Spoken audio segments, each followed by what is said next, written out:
all the barking about John Mozeliak is fine. It's fine. I mean, it's certainly warranted. Same with Ali Marmol, but lesser, I think, with Ali Marmol. And I know people will get their blood pressure up, just me saying that. But I'm saying, there's a pretty lousy roster based on what it could be or should be. And I do think that kind of makes it much more difficult for the manager. However, unlike a lot of other media people in our town, Marmol does not get a free pass. I mean, I don't care how bad the roster construction was, but really we're talking about predominantly what we're referencing to is the sorry state of St. Louis Cardinals pitching. That's basically the number one factor in their demise of this disastrous season so far. And there are other parts of it for sure that the offense is good. It can be better, but it's good. They're not the reason why they're 14 games under 500. But when we talk about all the one-run losses and all this other stuff, and some of the puzzling bullpen decisions, and I know it's made under duress, the situation, the circumstances are not ideal. But Ali Marmol and his coaches do not get a pass, even though I have empathy for the roster they've been given to work with. There's no excuse for having a defensive collapse or getting all sloppy and frankly stupid on the base paths. That has nothing to do with what John Mozeliak did or didn't do. So I think it's totally cool. You don't need my permission anyway. It's totally cool to just, if you want to tee off on John Mozeliak, or if you want to criticize Ali Marmol, or if you're like me, you wish Ali Marmol would do a better job and take care of business, things he can control, have at it. I mean, have at it. But I'm sort of on this mission, if you will, to just remind everyone, if you want to start casting blame, you got to stop. If you want to start casting blame, you got to start at the very top with Bill DeWitt Jr. Because all of this, whatever you were ticked off about, and I'm sure 95% of it is totally legitimate, but whatever you're ticked off about, he's the only guy, as I said last week many times, he's the only person who can change it. Will Leach and I talked about that today on Seeing Red, if you want to give that a listen. 590 The Fan, 590thefan.com or the 590 The Fan app. We got a good discussion about that. So let's not miss the whole point of this. Bill DeWitt right now, today, could change it like in 15 minutes by if he wanted to boot Mozeliak, or he wanted to make, he ordered up changes with the coaching staff, whatever it may be. By the way, I'm not saying he's thinking about any of those things. In fact, I'm the exact opposite. I don't think he's going to fire anybody because it goes back to what we've said 100 times, all of us. Ali Marmol's not going to get fired because John Mozeliak hired him. And if John Mozeliak fires him, John Mozeliak would have to be hiring his fourth manager in 5 years, which only draws more attention to the terrible job he has done as far as identifying managers, or maybe just wanting managers that he believes he can control. So to fire Marmol so quickly, that's actually a direct hit on Mozeliak's credibility, and you got to be kind of dumb if you don't think he knows that, right? So he's going to stand by his man. But the problem with that, you say, well, then he's got to go. Okay. Do you think Bill DeWitt's going to fire John Mozeliak? No. At least during the season, at least. I mean, who knows how bad this or how good this ends up? Maybe it's different after the season. But Bill DeWitt's going to stand by his man, John Mozeliak, and we know this because he gave him a 2-year contract in March. And they're very close. Bill's very loyal to Mo. I don't see this big bloodletting, metaphorically speaking. I don't see that happening. But that doesn't change the reality. And by the way, I want to say this one more time. You know, Marmol's protected by Mozeliak. Mozeliak is protected by DeWitt. and DeWitt is protected by the fact that he owns the team. So nobody can fire him. So it's such a cozy, convenient little system they got here, right? That's why no one really, despite all their lip service, no one really is accountable. And that's not going to change until Bill DeWitt decides, you know what, I've had enough of this. We got to make some major changes. Now, Bill DeWitt's 81 years old. I don't know if he has it in him. I don't know if he's tired. I hope and pray that his health is good, and I mean that. I have heard nothing to suggest that his health isn't good. I don't know if he's worn out by all this worry and anxiety over the television contracts and real estate things, or, all the other things that have been the DeWitt family have been involved with. But the Bill DeWitt that I talk about, and I've read you those quotes so many times, and, just to say it again, I'm not going to read you the quotes, but I'm going to remind you, when he fired Matheny, he basically said, the way this team is performing is unacceptable. And that's it. He was talking about a team that was one game over 500 at the time. So, and by the way, let me promote this. I gave you the talking version of this column last week several times on 590 The Fan KFNS on the Bernie Show. I wrote a piece about it finally. And you can go to scoopswithdannymac.com or follow me on Twitter at Miklasz, my last name. And I've got a link to it there. I said, the 2018 Bill DeWitt would not put up with this, the stuff that we've seen. He wouldn't stand for it. He would, in fact, say this is unacceptable. The Cardinals have a much higher standard than this, and we're not going to continue down this path. It's against the standards that I've established and were in place for all of the winning that we did. So the 2018 Bill DeWitt Jr. would be disgusted by this team, and he would make the appropriate changes. I just don't know if the 2018 Bill DeWitt is still the same owner, the same guy in 2023, right? Because if the 2018 Bill DeWitt had the same attitude that he had in 2018, if he still had that attitude in 2023, it wouldn't be as quiet as it is. It wouldn't be quiet as it is. There would be a price to pay, whether it be the front office, whether it be the manager, whatever. That's up to him to decide. But if you really want to, in effect, I don't know what the word is, motivate Bill DeWitt to do something, it's not by going on Twitter and just like ripping Mozeliak and Marmol to shreds, okay, metaphorically speaking. That ain't going to do it. What's going to do it is if you start to talk about and tweet about and write about, however you communicate, that if you really want to get down to it, you got to look straight up to the top of the organization, to Bill DeWitt, because he's as I keep saying, he's the only person in the world who can change this. And with this thing being so nasty and ugly, you just have to wonder whether, like I mentioned, he's still got it in him to do it. Has he lost his fastball? Is he distracted? Is he just kind of burned out? And I think it can happen with owners, especially owners that have been as heavily involved in baseball decisions.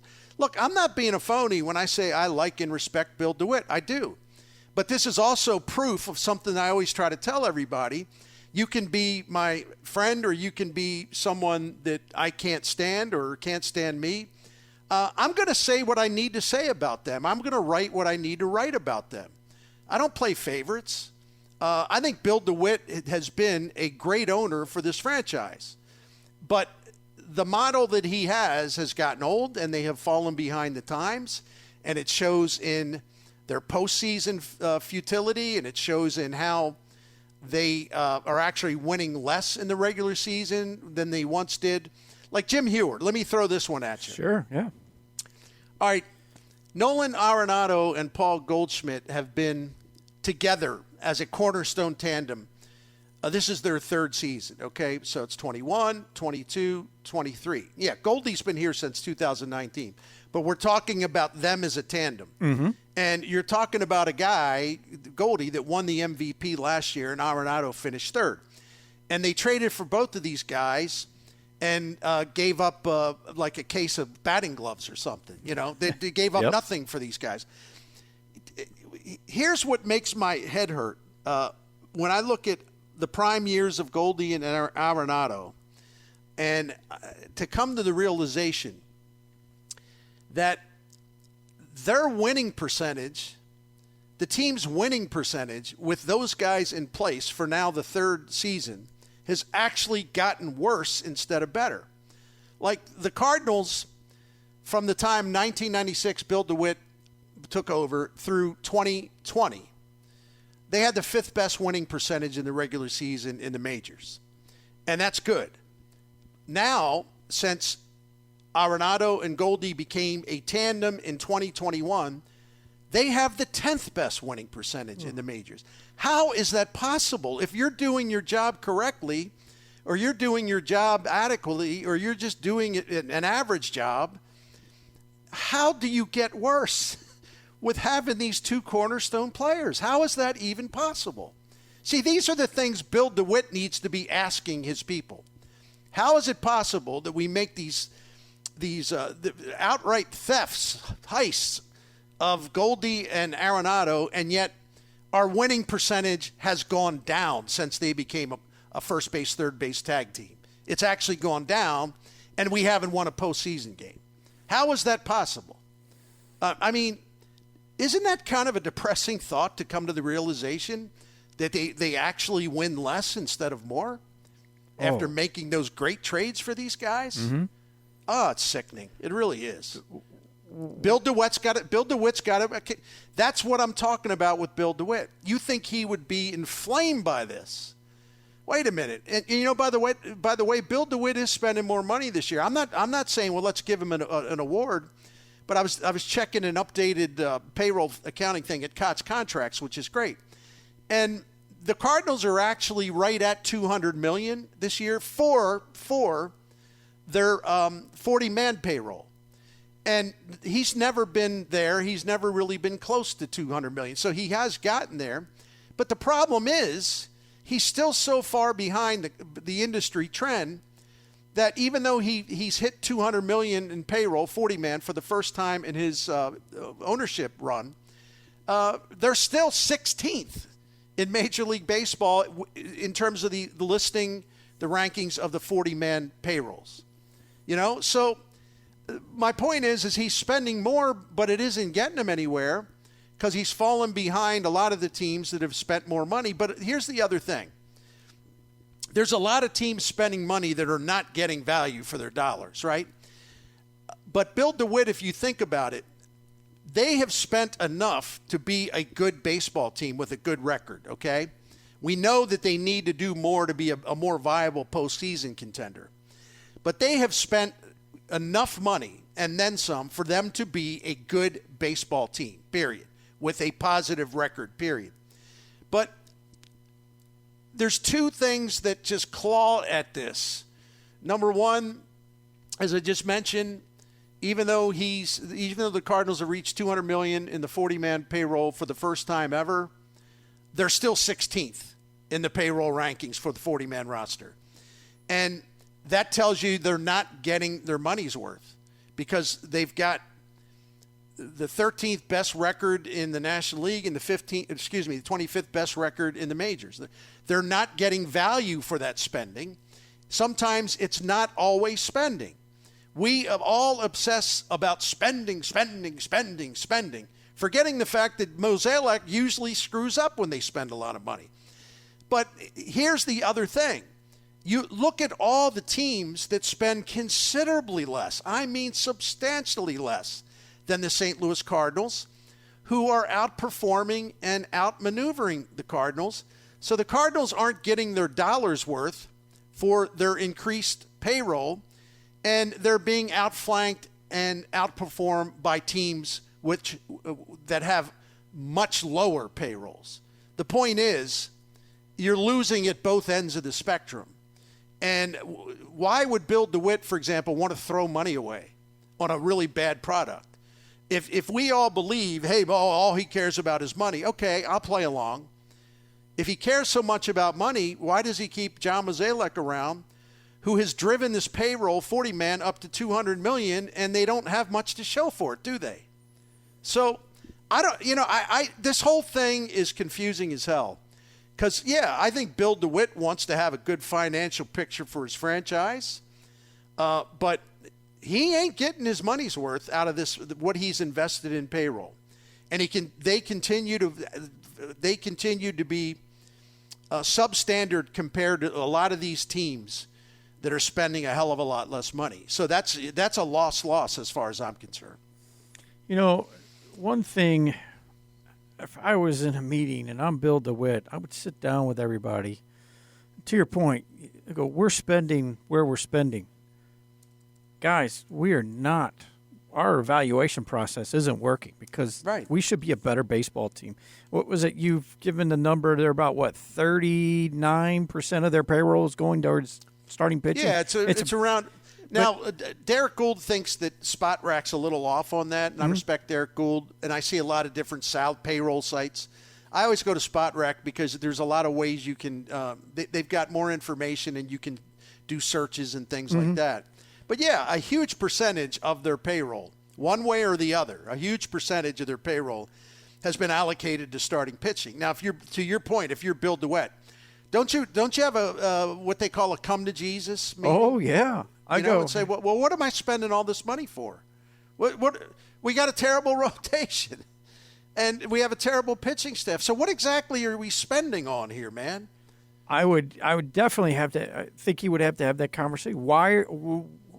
What did we use as our criteria to determine this was going to be a good staff? Because it has miserably failed, and you got to reevaluate that whole thing. Somebody's got to change the way they're doing their business, their job. It's got to happen. I mean, the other side of it, Bertie, is I would look at them and go, I've given you all these resources. You've got so many of these resources that we're using, and we're in last place, and we're 12, whatever it is, 11 games out of 11 and a half out now at the All-Star break. Come on.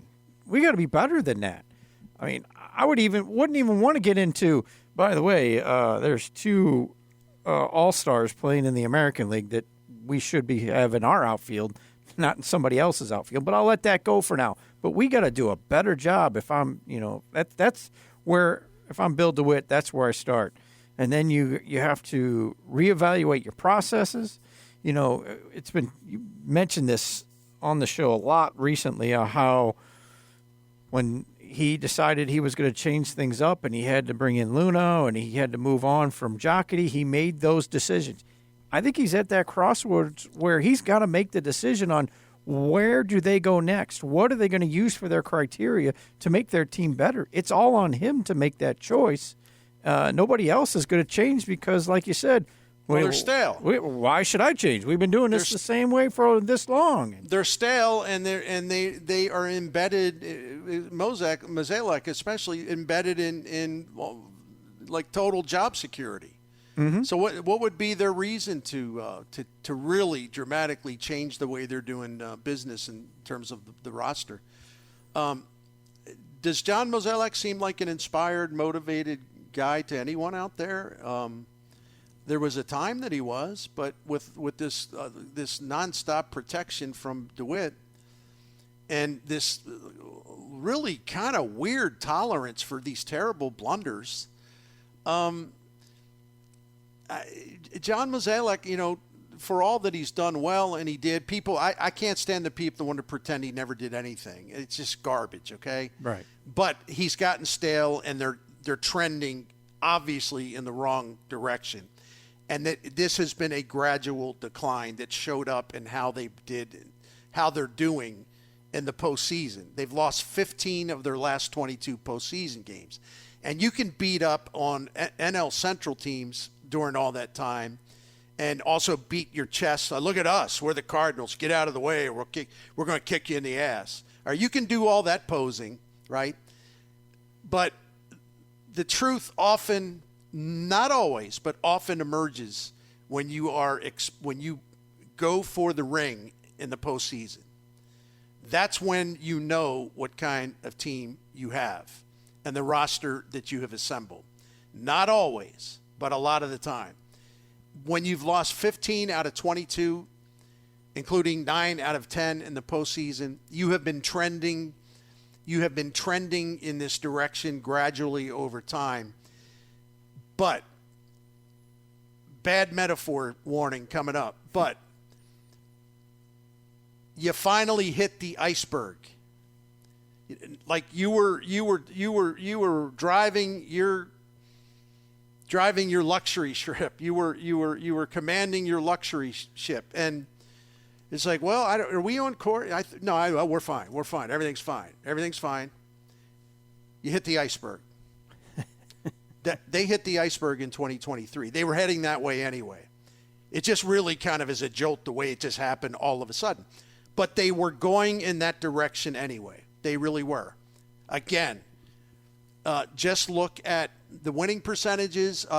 Take into account some of the really, really feeble competition they faced. Not now, in past years, against really, other than Milwaukee, really in the Cubs' little run, really just bad teams over the past few years. Just factor that in. Well, who did they beat anyway? And like I always remind people, they had Goldie as an MVP. They had Arenado finishing third last year in the MVP race. They got a total bonus, shocking, delightful surprise season from Albert Pujols, which was just amazing. What a gift. And they got the final good season out of Adam Wainwright until the last few weeks of last season. They had all these things built in. They had Gold Glove winners. They had guys that the one year they had won 5 Gold Gloves as a team. And then all of a sudden, despite having just about all of those things still in place, right? This team in last season went 45-41 outside of the weak NL Central. I started harping about that last season in progress. It's like, well, wait, how good are they? They're barely over 500 when they play teams that aren't in the NL Central. And this is with all these things going their way, including the greatest gift of them all, Pujols, in his final year. I don't get it, man. I don't know how smart, realistic baseball people would look at that and not come away thinking, we're good, but let's not get carried away here. We only was 4 games over 500 with Goldie and Arenado and Pujols and Wainwright having a really good year with getting Quintana and Montgomery, and they were great down the stretch. We still were only 4 games over 500. All these Gold Glove guys, 4 games over 500 outside the division. So let's not fool ourselves. But they did. They truly believe, we're a powerhouse. They're like the last to find out, no, you're not. You've been getting by really easy, and now it's not that easy anymore, is it? Anyway. I'm there with you. I know what you're saying, but here's what I probably hear in that meeting to counter what you just, when you asked that question. Well, wait a minute. If we don't blow that game against Philadelphia, we probably win that series, and we're the team that's in the NL's championship round. I doubt that, but okay. That's what I would hear in return. And like you said, it's like, okay, now we're starting to go to fantasy land and what ifs. The reality is you're not.